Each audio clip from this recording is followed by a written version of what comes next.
Dans l'exercice 1, on considère l'équation d'inconnu A. A plus 3 facteur de 2A moins 5 égale 5A moins 15. On se propose de vérifier si moins A est solution ou non de l'équation. Pour ceci, on va remplacer l'inconnu par moins 1 dans les deux membres et on va vérifier si le membre de gauche donnera le même résultat que le membre de droite. Attention, on n'écrit pas une égalité directement en remplaçant A moins 1 partout ici. Il faut calculer séparément le membre de gauche puis le membre de droite et vérifier si on a égalité ou pas. Donc le premier membre devient moins 1 plus 3 multiplié par 2 fois moins 1 moins 5, qui donne 2 fois moins 7, c'est-à-dire moins 14. Le second membre devient 5 fois moins 1 moins 15, c'est-à-dire moins 5 moins 15, moins 20.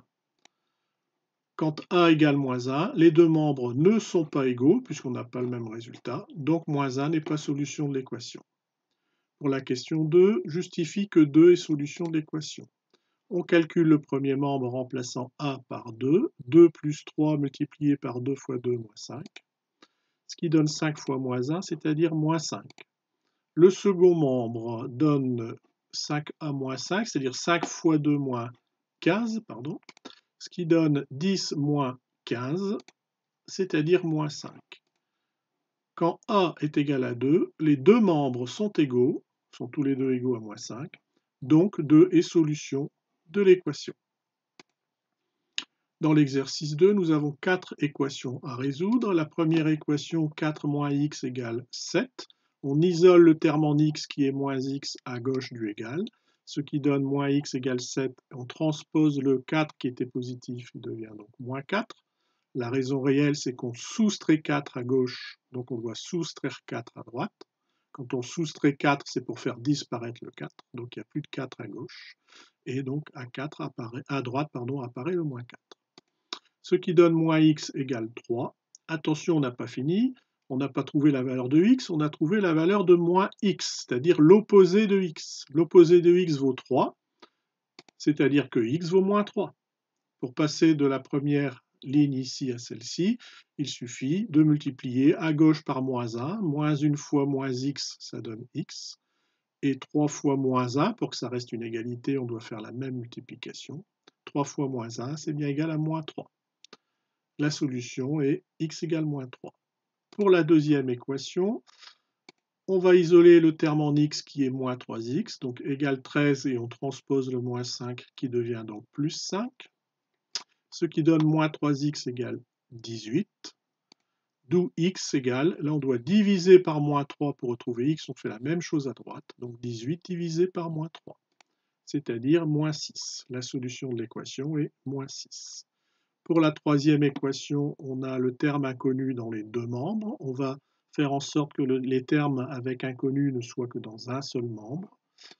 On va donc transposer le 2x à gauche du égal qui va donc devenir moins 2x et le moins 3 va être transposé à droite du égal qui va devenir plus 3.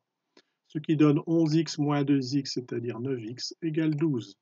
D'où x égale 12 neuvièmes. La fraction simplifiée donne x égale 4 tiers. Attention, si vous répondez 1,3, c'est faux, 1,33 et ainsi de suite, tout ça c'est faux. Le nombre 4 tiers est un nombre rationnel parce qu'il est écrit comme quotient de deux entiers.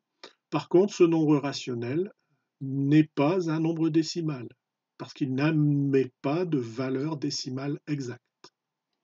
Donc, dans ce cas-là, on laisse la solution en fraction, 4 tiers.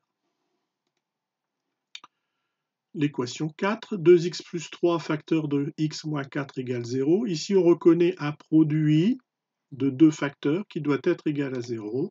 C'est une équation produit nul. Et vous savez qu'un produit est nul si l'un au moins de ces facteurs est nul.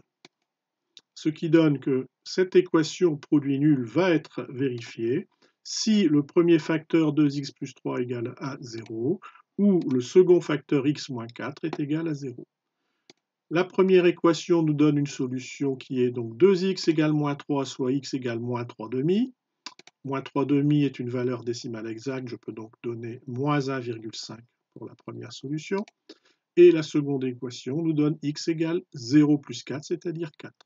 On peut donc conclure que l'équation 2x plus 3 facteur de x moins 4 égale 0 admet deux solutions qui sont moins 1,5 et 4.